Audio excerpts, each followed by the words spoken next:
Coucou mes chers yogis, bienvenue pour une séance pas aussi enjouée que là parce qu'on va plutôt rentrer dans une séance méditation. Méditation sur la peur. J'hésitais parce que je cherchais mes mots en me disant qu'il ne faut pas que je leur fasse peur justement, mais ça fait partie de notre vie la peur. Et pour illustrer cette méditation, je vais vous lire un passage pendant cette méditation du livre que j'avais utilisé dans une précédente vidéo qui s'appelle Kilomètre Zéro. Dans ce passage du livre, on retrouve Maëlle qui est partie, je vous rappelle, en Inde à la demande de son amie qui est gravement malade et qui lui a demandé d'aller chercher un manuscrit pour elle tout en haut des montagnes de l'Annapurna.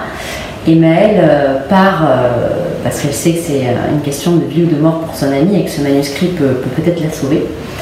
Et donc elle s'en va dans ces montagnes et elle est accompagnée de Shanti, son guide de montagne, mais aussi, si vous lisez le livre, guide spirituel pour elle qui va lui donner plein d'enseignements par rapport à sa sagesse, à sa vie, à qui il est tout simplement. Et là, on retrouve Maëlle dans la montée, dans ces montagnes, dans cette randonnée périlleuse, et qui se retrouve face à sa plus grande peur, le vertige. Donc, je vais vous inviter à tout simplement suivre ma voix pendant cette méditation. On va tout d'abord trouver une position confortable.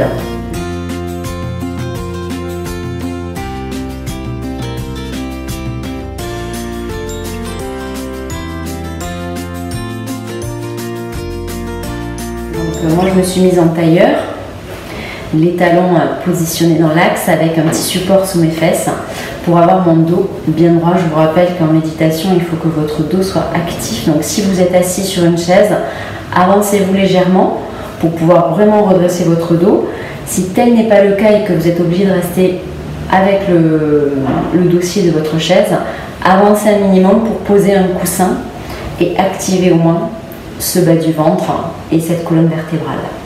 Donc je vous invite à fermer les yeux, à sinon les laisser mi-clos avec le regard tout simplement plongeant devant votre nez sans rien fixer, tout simplement le regard posé là où il est. Je vous invite à attirer votre attention sur votre souffle, souffle naturel, souffle sans effort. Observez simplement l'air qui entre et qui sort de votre corps. Et pendant les minutes qui vont suivre, à la lecture du passage que je vais vous faire, je vous invite à vous concentrer sur ma voix, sur les mots qui vont sortir de ma bouche et rester à cet endroit, dans vos oreilles, avec cette voix qui va venir être votre guide et votre axe pendant cette méditation. Soyez certain que si des pensées viennent, elles sont bienvenues.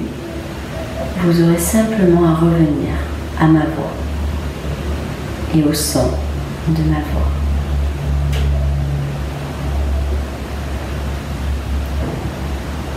Le passage que je vais vous lire est extrait du chapitre qui s'intitule « Suspendu ».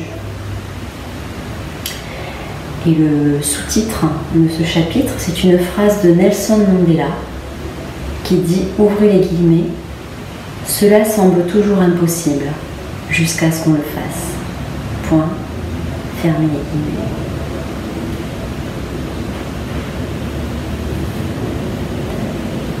On retrouve Maëlle, narratrice du texte. La première montée me démoralisa, mais stimulée par mes compagnons, je trouvais mon rythme.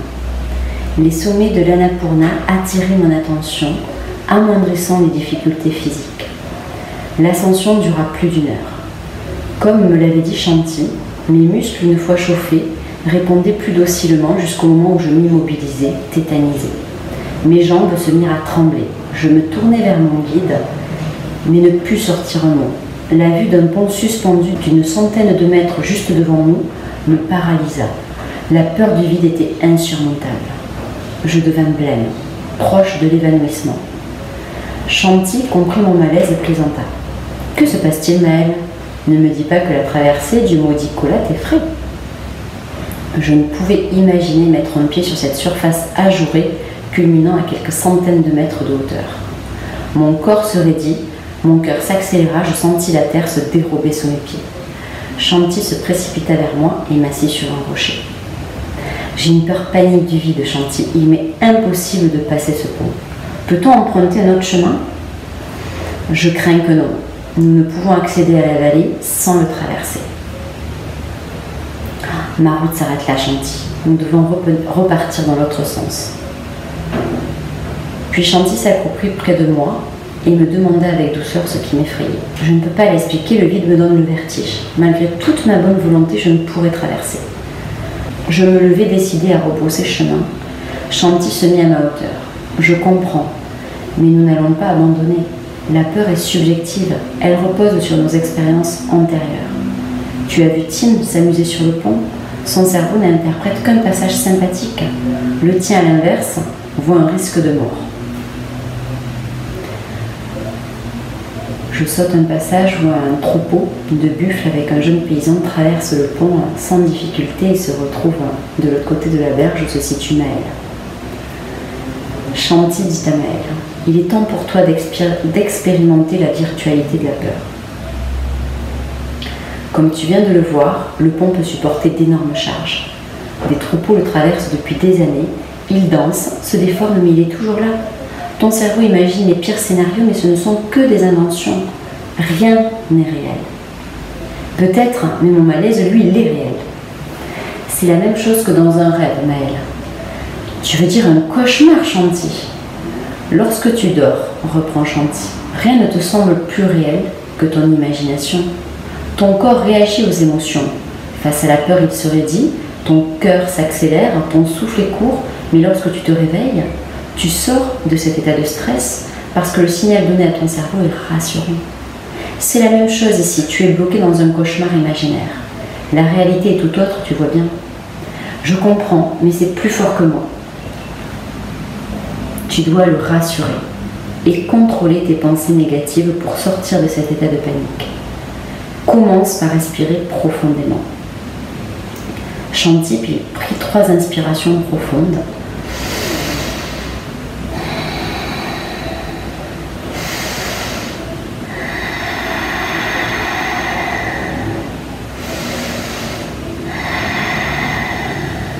Il m'invita à en faire autant. La première se bloqua, la seconde prit de l'amplitude et la troisième libéra mon sternum. Bien, maintenant tu vas attraper les épaules de Kumar et suivre ses pas. Pose tes pieds où il mettra les siens et concentre-toi sur ma voix, je serai juste derrière toi. Il échangea quelques mots avec le cuisinier et demanda aux 2 porteurs de nous attendre avec les bagages. Kumar se mit devant moi, je me levai comme un automate en m'accrochant à son cou. Il avança, je le suivis tremblante en canalisant mon attention sur ses chaussures. Shanti, placé derrière moi, me tenait par les 2 épaules. C'est très bien, me chuchota-t-il après avoir enchaîné les 2 premiers pas. Continue. Inspire profondément puis expire doucement. Je l'entendais exagérer sa respiration pour m'inciter à me concentrer sur mon propre souffle. Il répéta l'opération plusieurs fois. Pas après pas, je marchais au rythme de Kumar. Lui labourant les épaules de mes mains crispées, le pont se mit à faire des écarts au fur et à mesure de notre avancée. J'aperçus le vide à travers les lattes espacées, mon cœur s'accéléra et mes muscles se figèrent. Shanti le sentit. Il exerçait une pression sur mes omoplates pour m'empêcher de m'arrêter. Sors de ton cauchemar, Maël. Rien ne peut t'arriver. Ferme les yeux et inspire. Concentre-toi sur tes jambes, ne les laisse pas s'immobiliser. Observe de l'extérieur ce qui se passe, ne rentre pas dans l'émotion. Allez, respire encore. Les yeux fermés, je ne maîtrisais plus rien. Tiré devant par Kumar, poussé derrière par Shanti comme un wagon coincé, je suivais la locomotive. Je ne faisais plus qu'un avec eux, ce qui me rassura quelques instants. Puis Kumar se mit à crier. J'ouvris les yeux, il faisait signe à un Sherpa qui arrivait de la berge en face d'arrêter sa course. Nous étions au milieu du pont, à l'endroit le plus flexible. Je voyais le torrent serpenter entre les rochers en bas. La panique s'empara de nouveau de moi, mes jambes se dérobèrent. Shanti m'ordonna de sortir de toute pensée. Écoute ma voix. Imagine-toi en pleine mer sur un bateau en train de rejoindre l'avant du pont. Le vent souffle fort, le navire épouse les vagues. Je tentais de me représenter la scène et retrouver mon équilibre, écartant mes membres inférieurs pour retrouver de la stabilité. Pendant que je visualisais la proue, ma place préférée pour admirer la mer, mes pas s'enchaînaient. Lorsque Chanty me fit ouvrir les yeux, nous étions de l'autre côté de la berge. Sur la terre ferme, il me sourit. « Tu l'as fait, Maëlle. » Je le regardais ahuri, mes mains moites se décrispèrent, mes muscles se relâchèrent, mon sang s'activa, ma respiration peina à retrouver sa régularité. J'entendis Nichal et Tim applaudir au loin. Ils me rejoignirent en un éclair, courant avec habileté sur le pont. Le Sherpa nous fit signe et continua sa route. Il marqua un temps d'arrêt et revint vers moi et me glissa une phrase en tibétain. Puis, avançant de latte en latte, il reprit la surveillance de son troupeau. Je me tournai vers Chanty, interrogative. Chanty me traduit. Il a dit « Si la peur frappe à ta porte et que tu as le courage de l'ouvrir, tu t'apercevras que derrière, il n'y a personne. »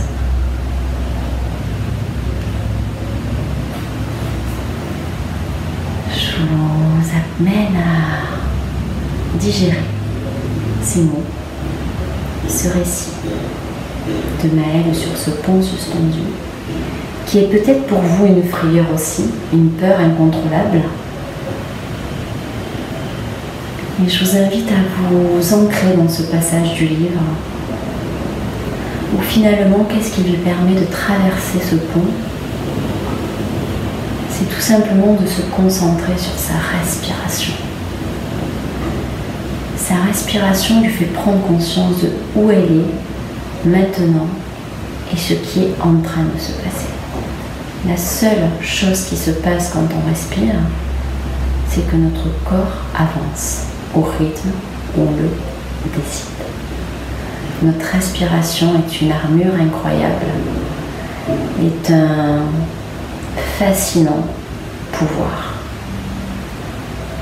Votre respiration est votre guide pour apaiser votre mental. Quand les pensées s'enchaînent, quand les pensées vous préoccupent, attirez votre attention sur ce souffle, sur cette respiration. Il n'y a que ce moment qui compte, le moment où vous respirez. Et comme le dit ce Sherpa, la peur est une imagination de notre cerveau. C'est une réminiscence d'expériences passées qu'il faut digérer et qu'il faut accepter pour pouvoir avancer sereinement.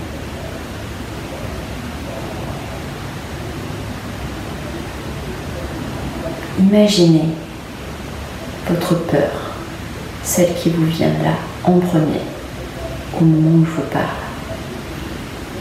Observez cette peur. Observez-la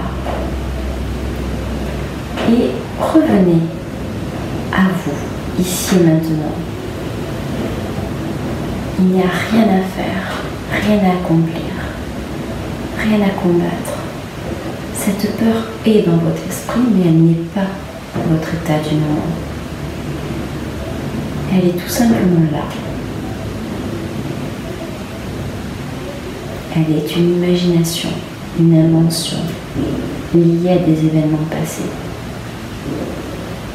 Laissez-la à cet endroit et rappelez-vous que votre souffle, votre respiration est un moyen de l'accepter, est un moyen de la laisser venir en vous, mais en continuant à vous maîtriser votre émotion.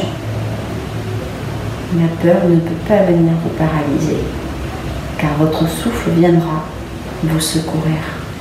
Toujours. Toujours. Le souffle est ce qui permet au moment présent de vivre la sérénité.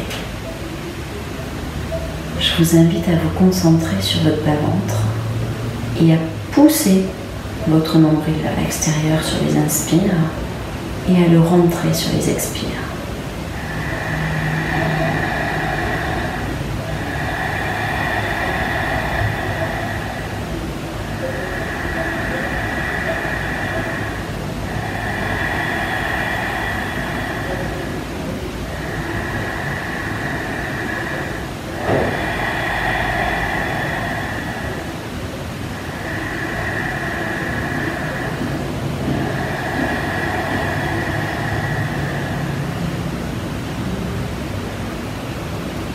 toutes les fois où une peur viendra, vous l'accueillerez et vous la maîtriserez avec votre souffle. Vous vous concentrerez sur votre souffle. Et rappelez-vous ceci, chaque moment a une fin. Tout moment inconfortable a une fin. Et ce qui vous aidera à traverser le moment, c'est votre souffle, votre respiration.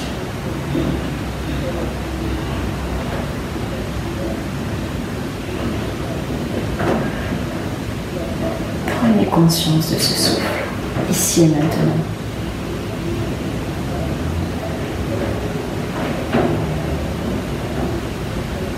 Tout doucement, millimètre par millimètre, je vous invite à ramener vos paumes de main contre votre cœur, millimètre par millimètre, tout doucement. Dessinez un sourire sur votre visage. Continuez de respirer. Vos mains s'approchent tout doucement de votre cœur. Savourez ce moment où votre main rentre en contact avec votre poitrine et votre deuxième main vient prendre contact avec votre autre main. Savourez ce moment où vous avez vos mains sur le cœur.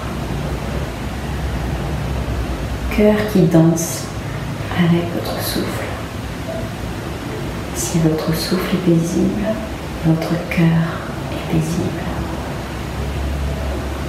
Si votre souffle est saccadé, votre cœur sera saccadé. Offrez à votre cœur le plus joli des cadeaux, le calme, l'apaisement, la bienveillance.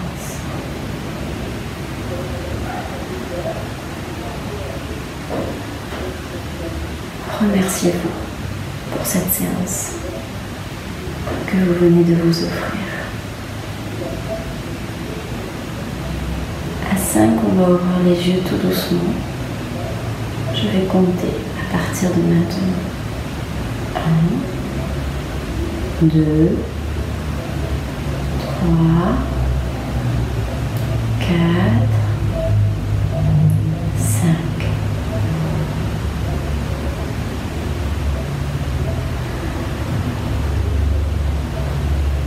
Vous pouvez poser vos mains sur vos genoux. Fermez les yeux si la lumière est encore trop forte pour vous.